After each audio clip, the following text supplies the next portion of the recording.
düzgün şəkildə geyinməmişəm, hər hansı bir sözü düzgün deməmişəm, bəlkə məni yanlış anlayıblar və bu mənim bir cəzamdır kimi düşüncələr olur. Yəni statuslu, hörmətli biri olduğunda təbii ki, cəmiyyət ona inanır, nəinki məruz qalan şəxsə. Bu faktorlarda özünü göstərir. Heç zorakılıq olduğu da anlaşılmır, amma elmi ədəbiyyatlarda bu zorakılıqdır. Afaq xanım, salam. Salam. Afaq xanım, bu sualım belədir. Psixoloji zorakılıq niyə çox vaxt görünmür? Psixoloji zorakılıq fiziki zorakılıqdan fərqli olaraq burada onlara ayıran bir sıra kriteriyalar var. Fiziki zorakılıqda müəyyən ləkə, iz, hər hansı bir rapor, hesabat, bir sənəd ola bilər. Lakin psixoloji zorakılıqda bu kimi proseslər yoxdur və psixoloji zorakılıq o qədər yavaş və tədricən baş verir ki, şəxs psixoloji zorakılığın nə vaxt başladığını və ümumiyyətlə nə olduğunu belə anlamır. Bu bir növ oxşuyur, qaynar su effekti var. Hansı ki, qurbağanı məsələn qaynayan bir suya atdığımızda o birdən-birə sıçrayıb özünü müdafiə edə bilər, amma soyuq suyun içində qaynamağa başladığı halda bu onun üçün yəni alışacaq, adaptasiya olacaq buna. Psixoloji zorakılıq da biraz buna oxşuyur və digər bir tərəfdən isə zorakılığa məruz qalan şəxsdən çox vaxt verilən ilk sual budur ki, səni vurubmu, hər hansı bir fiziki bir şiddət göstəribmi, amma heç kim səni alçaldıbmı, sənə yalan danışıbmı, sənə mənəvi olaraq bir şiddət göstəribmi? Bu suallar verilmir və bu da müəyyən bir boşluq yaradır həmin insanlarda ki, o boşluq da bu görünməyən izlərin ortaya çıxmasına səbəb olur. Amma görmədiyimiz bir şeydə müdaxilə edə bilmərik. Buna görə də görmək, fərqində olmaq ilkin addımdır. İnsan zorakılıq içində olduğunu nə göz anlayır? Bu daha çox məlumatsızlıqdan irəli gəlir. Birinci faktor budur. İkinci faktor isə həmin davranışların normallaşdırılmasıdır. Yəni bu o qədər də böyük bir problem kimi görünmədiyi üçün şəxs üçün də bu problem deyil. Buna görə də biz hər zaman qeyd edirik ki, hər hansısa bir mövzunu, hər hansısa bir problemi həll etmək istəyiriksə, əvvəlcə onun haqqında düzgün şəkildə məlumat verməyimiz önəmlidir. Yəni maarifləndirmə etməyimiz lazımdır ki, şəxslər birinci bununla bağlı bir fərqindəlik yaşasınlar. Sonrasında düşüncə və davranış sferalarında nələr edə bilərik, bunlara daha çox fokuslanırıq. Amma daha çox belə deyək, bunu anlamamağa səbəb bir mövzu haqqında məlumatımızın olmaması, ikinci isə müəyyən səbəblərdən bu kimi halların, bu negativ halların normallaşdırılmasıdır. Burada nə aid ola bilər? Utanc hissi, yəni şəxs utana bilər ki, birdən mənə heç kim inanmaz ya da özünü günahlandırma ola bilər ki, bəlkə günah məndədir, mən nəsə etmişəm deyə bu proses baş verib. İkincisi isə əgər bu qadın zorakılığından söhbət gedirsə, bu qarşı tərəf bunu edirsə, bu maddi azadlığın olmaması, yəni iqtisadi bir asılılıq olduğu üçün ya da uşaqlara görə susuram, uşaqları var, ailəm dağılmasın kimi məsələlər, bunların hər biri təəssüflər olsun ki, normallaşdırıldığı üçün heç zorakılıq olduğu da anlaşılmır, amma elmi ədəbiyyatlarda bu zorakılıqdır. Bəs cinsi zorakılıq yaşayan insanın psixologiyasında ən çox nə dəyişir? Burada əsasən 3 sfera negativ formada təsirlənir. Birincisi kognitiv sferadır, yəni düşüncəmiz, diqqət, yaddaş, qavrama, bunlarda biraz ləngimə özünü göstərir.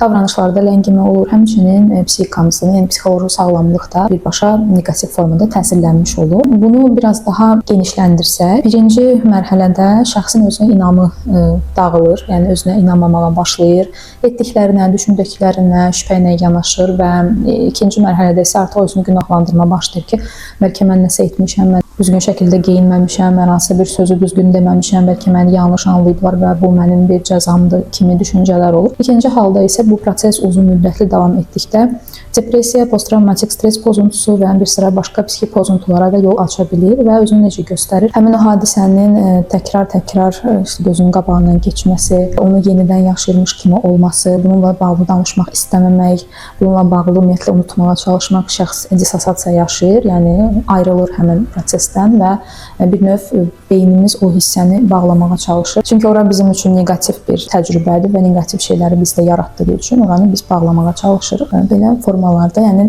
hər bir şəxsdə fərqlidir, amma ən çox yayılanlar bu proseslərdir. Ətrafımızdan bəzi insanlar onlara incidən münasibətdən çıxa bilmir. Bunun səbəbi nə olur? Bunun bir neçə səbəbi var, amma ən başlıca səbəblərindən biri belə bir məsələ var ki, biz sadəcə həzz aldığımız, bizə xoş gələn yerdən də dopamin ifraz etmirik. Həmçinin bu qısa müddət ərzində, məsələn, bir müddət çox yaxşı olur, sonra birdən-birə negativ hiss ediriksə, sonrasında yenidən bizə bir mükafat kimi yaxşı hiss etdiriləndə o hiss etdiyimiz dopaminin dərəcəsi biraz artır, daha belə yüksək formada onu hiss edirik və buna biz deyirik dəyişən şərtli möhkəmləndirmə. Hər dəfəsində beynimizdə olur, bəlkə bu dəfə yaxşı olar, bəlkə bu dəfə düzələr. Çünki biz qısa müddətli də olsa o yaxşını görmüşük və onu əslində arzulayırıq, onu istəyirik. Bu bir növ qumar asıllığına oxşuyur. Yəni şəxslər bir dəfə udur, Sonra bir neçə dəfə uduzur, amma o udduğu şeydə qaldığı üçün beyni ki, bir dəfə udmuşdum, bu dəfə alınacaq, bu dəfə alınacaq. Yəni bir növ o mükafatı gözləyirik və münasibətlərdə də bu şəkildədir. Amma bu təəssüflər olsun ki, davam etdikcə əslində o davranış biraz da möhkəmlənir və həmin hallarda həmin münasibətdən çıxmaq daha çətin olur. Çünki sabit münasibətlərdə, sabit romantik münasibətlərdə düz olur bəzən. Yəni sağlam münasibətlərdə belə kənara çıxmalar, müəyyən o həyəcanlar və s. bunlar olmadığı üçün maraqsız gələ bilər insanlara. Və məşhur davranışçı psixoloq Skinnerin də dediyi kimi, bir davranış, bir mükafat davamlı şəkildə alınanda deyil, arada bir, yəni müəyyən bir aralıqlarla alındıqda daha tez möhkəmlənir, daha çox möhkəmlənir, belə deyək. Və eyni məntiq bu tip münasibətlərə də aid edə bilərik. Belə, yəni o dəyişən formada baş verir və həmin davranışlar möhkəmlənir ki, bu da həmin münasibətdən çıxmağa bizə biraz da mane olur. Qışqırma və manipulyasiya zorakılıq sayılır. Bəli, elmi ədəbiyyatlarda bu psixoloji zorakılıq olaraq qeyd olunur. Nə qədər kənardan adi bir şey kimi, təəssüf ki, yenə də normallaşdırılmış bir şey kimi görünsə də, birinə qışqırmaq, alçaltmaq, səsini yüksəltmək, burada fiziki bir təmas olmasa belə, fiziki təmas zamanı, yəni o vurma zamanı beyində hansı mərkəzlər aktivləşirsə, həmin mərkəz yenidən aktivləşməyə başlayır. Yəni amigdala davamlı şəkildə tətikdə olur, özünü qoruma rejimində olur və şəxs də bundan daha çox yorulur. Çünki biz davamlı şəkildə birdən biri mənə səsini yüksəldər, birdən biri nəsə bir söz deyərək özümüzü qorumağa çalışırıq. Bu da bizim daha çox enerjimizi alır. Çünki biz başqa həyati şeylərə fokusumuzu verə bilmirik. Travma yaşayan insan niyə bunu uzun müddət heç kimə danışa bilmir? Birinci məsələ ondan ibarətdir ki, bir mövzunu danışan zaman bu negativ, istər negativ olsun, istər pozitiv, amma biz bugün negativdən getdiyimiz üçün misalı oradan verəcəm. Negativ bir şey danışan zaman bütün belə deyək, hüceyrələrimiz, düşüncələrimiz, hisslərimiz həmin o prosesə fokuslanır və bu nəticəsində beynimiz onu yenidən yaşayırmış kimi qəbul edir. Bu da bizi daha çox təhlükədə hiss etdirir. Ona görə insanlar hər zaman bunu danışmağa hazır olmurlar. Yəni sinir sistemimiz özünü güvəndə hiss etdiyində, rahat olanda artıq buradayam, orada deyiləm, bu prosesi qəbul etdiyimizdə danışmaq daha rahat olur. Əsas təsir edən proseslərdən biri budur. İkincisi isə insanlar nə deyər, necə olar? Yəni utanıram, çəkinirəm, məni günahlandıra bilərlər.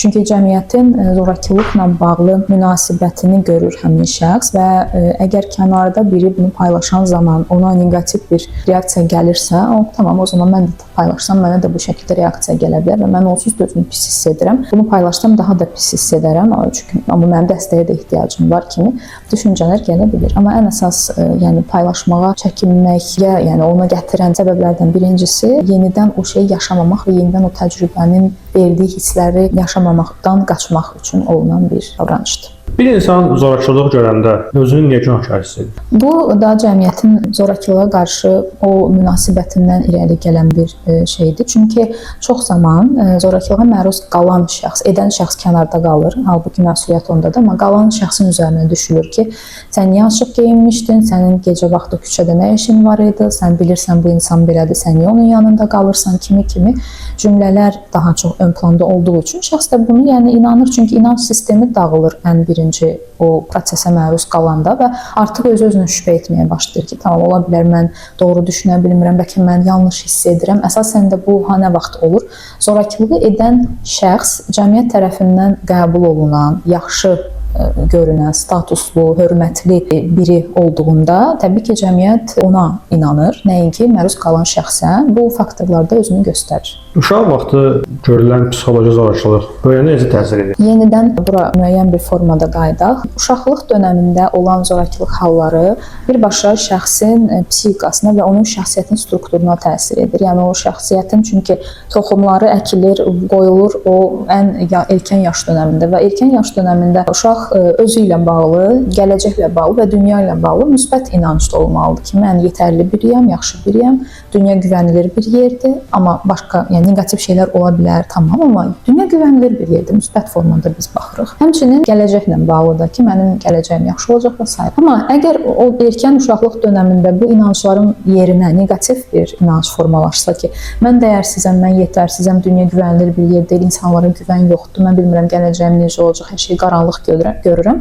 Yəni bu tip inanclar möhkəmlənir ən başlıca, yəni birinci olaraq. Sonrasında isə bu inanclara bağlı olaraq hər bir şəxsə görə dəyişir. Fərqli psixik pozuntularla və o dövrdə yaşadığı neqativ təcrübələr, münasibətləri, ailə ilə bağlı olan və digər sferalarda bunların da təbii ki payı var. Uşaqlıq dövründə zorakılığa məruz qalan şəxslərdə yetkin dövründə araşdırmalar onu göstərir. Məsələn, Peter Levin'in, Endafoa'nın, travma üzərindən çalışan psixoloqların, psixiatrların işlərində də bu özünü göstərir ki, zorakılığa məruz qalan şəxslərdə posttraumatik stres pozuntusu, depressiya, generalize olmuş təşviş pozuntusu, OKB, sağlamlıq təşvişi kimi pozuntular özünü göstərə bilir. Bizim cəmiyyətdə normal sayılan, amma əslində zorakılıq olan hansı davranışlardır? Bizim cəmiyyətdə normal sayılan, amma əslində zorakılıq kimi qiymətləndirilən ən birincisi qarşı tərəfi patoloji formada qısqanmaq, onun davranışlarını, həyatını məhdudlaşdırmaq, tez-tez kontrol etmək, yəni sosial mediasını, mesajlarını, bu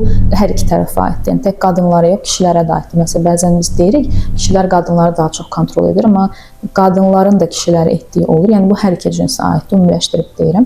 Bunlar çox normal qəbul olunan, amma əslində hər iki tərəfin sərhədini pozan bir davranışlardır ki, sərhəd pozulan yerdə də əslində bu psixoloji zorakılıq kimi qəbul olunur. Çünki bu davranışlar məsələn qarşı tərəfi kontrol etmək davamlı şəkildə, onun üçün, yəni qarşı tərəf üçün bir stres faktorudur. Yəni bir stres və davamlı şəkildə bunu düşünmək, buna riayət etməyə çalışmaq da onun enerjisini alır və günün sonunda məsələn şəxs yorulur və çox vaxt düşünür ki, mən əslində heç nə etmirəm, bəs niyə bu qədər yoruluram? Yəni bu da onun mental sağlamlığına birbaşa təsir edir ki, mental sağlamlığımızda da biraz kənara çıxmalar olanda artıq həyat keyfiyyəti, funksionallıq aşağı düşdüyü üçün bu da birbaşa, yəni ümumi olaraq həyatımıza təsir edir. Yəni sadəcə bir kontrol etmə davranışı zəncirvari bir formada gəlir və həyatımızın belə deyək mərkəzində neqativ bir hal yaradır. Bəs belə vəziyyətdə olan insan ilk olaraq nə etməlidir? İlkin olaraq hər bir şeyin əvvəlində biz bayaq qeyd etdiyim kimi biz bilmədiyimiz bir şeyə müdaxilə edə bilmərik. Ona görə də çox önəmlidir ki, əvvəlcə biz bilək ki, zorakılıq nədir? Fiziki zorakılıq nədir? Emosional zorakılıq nədir? Psixolojidir, cinsidir, iqtisadidir. Yəni zorakılığın bir sıra növləri var və bunlar haqqında araşdırmaq, məlumatlar əldə etmək doğru mənbələrdən. Ən birinci məqsədimiz budur. Düzgün şəkildə maarifləndirmə etmək insanları ki, məlumatlar olsun. Məlumatımız olduqdan sonra artıq ətrafımızda bunu müşahidə etməyə başlamaq. Baxmaq, görmək ki, görək buna mən nə qədər sıxlıqda məruz qalıram. Çünki bəzən olur, biz məruz qalırıq, amma bunun fərqinə varmırıq. O münasibətdən çıxdıqdan sonra başa düşürük ki, mən o dönəm bunu yaşamışammış, əslində mən necə bunu görməmişəm kimi. Yəni o anda özümüzü günahlandırmaq yerinə, tamam, mənim məlumatım yox idi. Məlumatım olsaydı, bəlkə də fərqli formada davranardım. İndi məlumatım var, indi nələr edə bilərəm. Və buna davamlı şəkildə məruz qalan insanlar üçün də xüsusi sığınacaqlar, mental sağlamlıq mütəxəssislərinin dəstəyi, eyni zamanda sosial dəstəyin də olması çox önəmlidir. Çünki ailədir, dostlardır, yəni ətrafımızda sığına biləcəyimiz, açıq danışa biləcəyimiz insanların olması, onların bunu həll etməsə belə, yəni bizi dinləməsi və bizi anlaması belə artıq sağalma üçün, bu prosesdən çıxmaq üçün müəyyən bir, yəni payı var. Çox sağ olun Əfraq xanım. Minnətdaram gəldiyiniz üçün. Sizin də sualınız varsa elə bölməsindən yaza bilərsiniz. Təşəkkürlər, sağ olun.